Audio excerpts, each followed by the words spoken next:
Crystal Quattrone, the owner of Bear Aesthetics, located in Mobile, Alabama. And today we're going to do a brow wax demonstration video for you. Today we're going to do it on a male client, and there's a few things about waxing male eyebrows versus females that are a little bit different. But the first thing we're going to do is talk about the products we're going to use.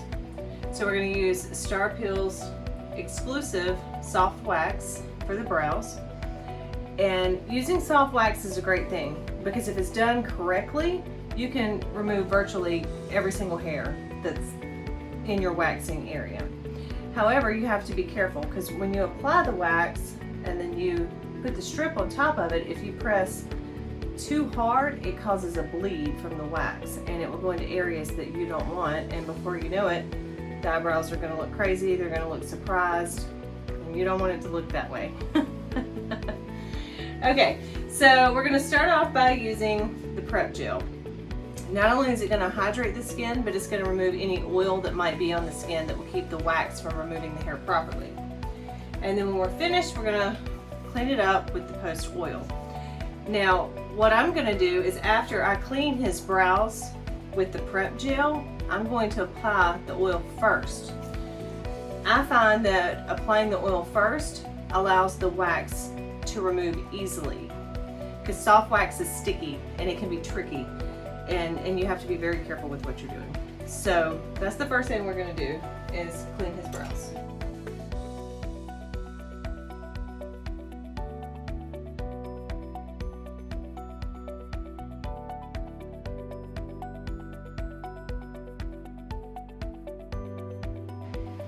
Now that they're free of any oil or any residue that might be on the skin or in the hair, I'm going to apply a thin layer of the post oil.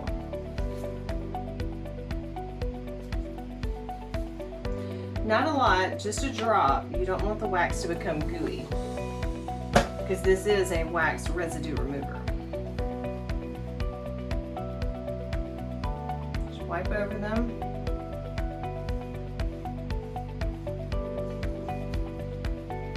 Dry it off.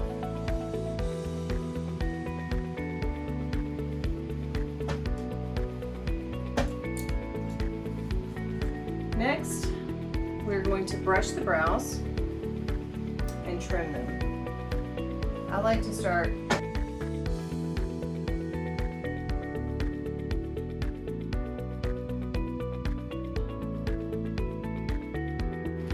anytime you're applying wax to the skin, always do a consultation first. Make sure that they've not been on any acne medications such as Accutane or any antibiotics that might interfere with their skin reaction to it, because you could remove skin cells, live skin cells, that could potentially hurt your client. You can't reverse that.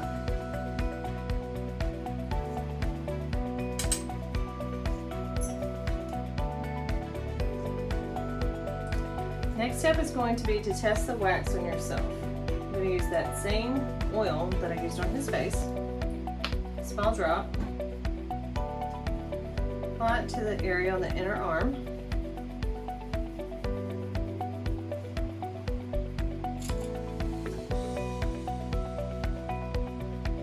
apply the wax. This wax is a low temp wax, so you do not have to melt it at a high point.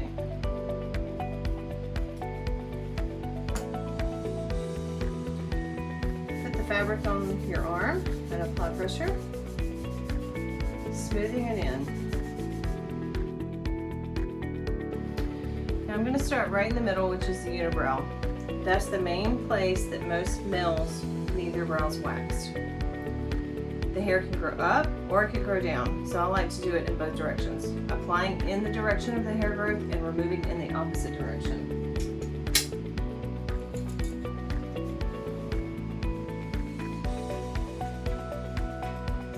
By now the oil has had time to absorb in the skin, so the wax will adhere to the hair, not the skin, and it doesn't work necessarily as a wax remover but more of a barrier. Never double dip. That's where you have to be careful to make sure that the wax doesn't bleed. You want to apply pressure, but don't rub it in, because if you rub, it's going to spread out underneath the strip and go into areas that you do not want it going to. And you will look surprised. Make sure you hold the skin taut and remove. Fold the strip over. You can actually do it in the same direction you did on the same part of the strip. You don't have to fold it over, but your gloves will get. Now we're going to do it in the opposite direction. When you apply it between the brows, you're going to make that curve that you want to make, that natural curve that goes with your brow line. This time we're going to pull from the opposite. Absolutely forgot to turn the timer on. There's our timer. That is so hard to remember. Not applying too much pressure. Attach the strip, pull the skin taut, and remove. Do it the same way, on the same strip, with the same area. Now, most men do not want a sophisticated brow line. They want theirs to look more natural and follow with the structure of their bones. If this was a female, you would make sure to measure where the arch would go. You start at the corner of the nose and lay down your stick, and this is going to be where your brow begins on each side. These are perfect. Open your eyes for me. And if this is a female and you were making a high arch, which, I mean, I can't say he doesn't want a high arch, maybe he does want a high arch, but we're going to say no. Depending on the shape of the face as well, whether you have an oval shaped face or an elongated face, all of that really matters when you are shaping brows. Because you start at the edge of the nose and you go just to the outside of the eye right there where that iris is. And that's the highest point of the brow bone. That's where you want your arch to be, on each side. All right, you can close them back. And the end is going to start at the nose and go right here. Mapping the brows is not difficult as long as you know what you're doing.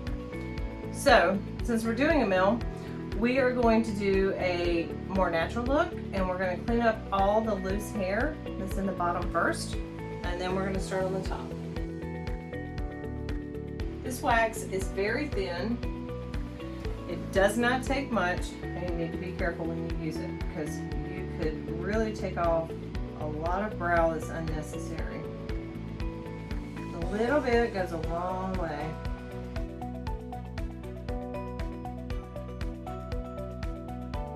It can be faster than using hard wax if it's done correctly. However, I don't use soft wax in places like Brazilian waxing. I find that clients don't really care for it, but I do use soft roll-on wax for backs, arms, legs, large areas, because it's more time efficient. Alright, so now that we have it on there, make sure that you hold the skin taut right here on the side, pull it tight, and remove it in the opposite direction.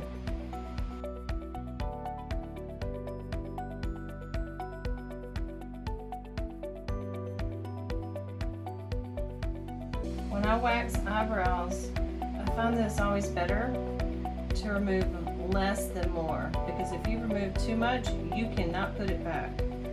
However, if you don't remove enough, you can go back through and you can tweeze it, or you can wax back over it, but you can't put that back. So don't take off. Always make sure that the skin is held tight.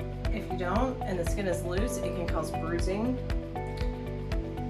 And the skin, what happens is the skin lifts, and when the skin's not tight, the skin lifts, and that's what causes the actual bruise.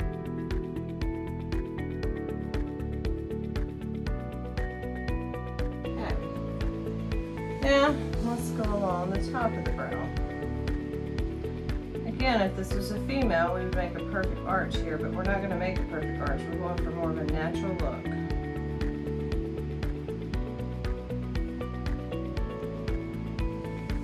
No double dipping. Throw your stick in the trash can.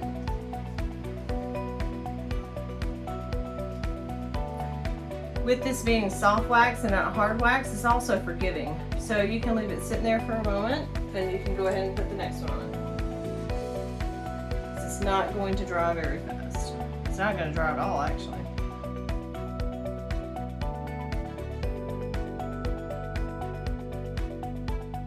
Apply pressure with your finger. It tricks the pain receptors and makes the discomfort end a lot faster than it would without applying pressure.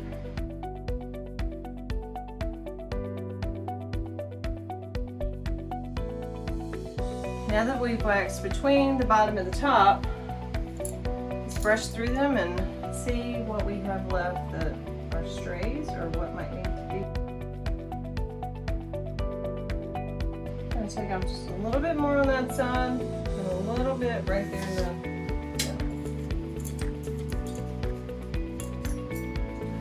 middle. So I'm going to use a different stick.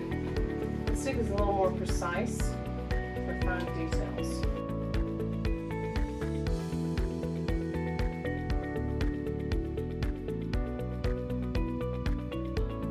If you notice, every time I go to wax his brows, I lift the skin. The reason I lift the skin is because as we age, our skin, gravity takes a hold of it, and it tends to go a little bit below the brow line. So if you lift a little, you get a better idea of where you need to. It's another reason I like to do brows when the client's laying down instead of sitting up, because when you're sitting up, gravity's taking a hold and you don't get a clear understanding or an idea of where that natural line is, and the results may not be what you wanted.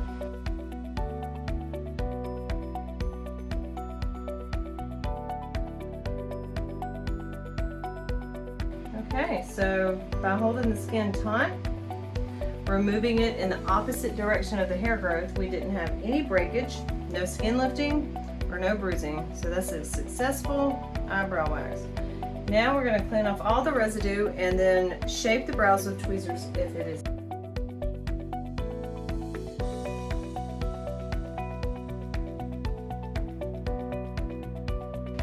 And I'm going to go back over it with the prep gel to help remove the oil.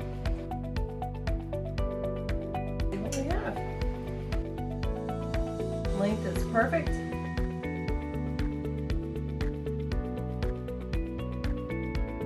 I'll take my tweezers, close your eyes please. Make sure you hold that skin tight.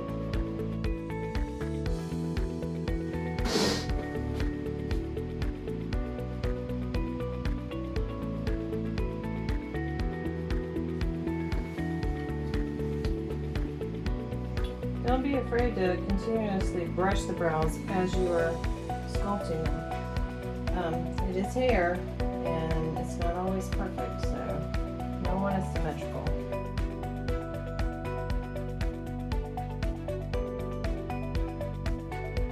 Now just a little bit more on the corner, right here.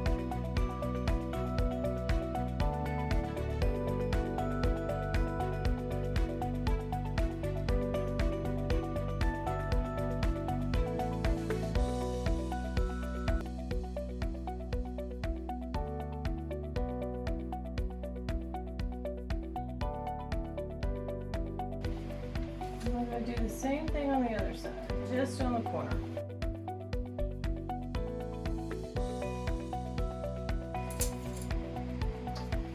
This is a little bit thicker on the top, so I'm going to move a little bit off the corner of the top. Right here, with my detail brush.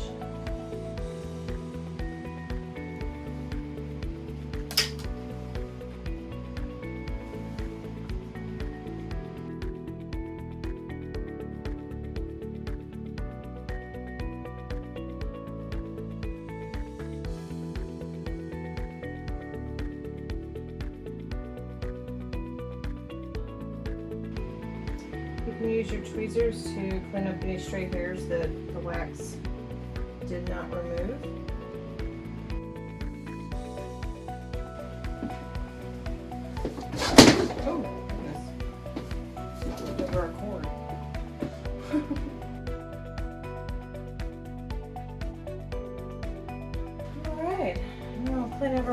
time to make sure there's no oil residue on there.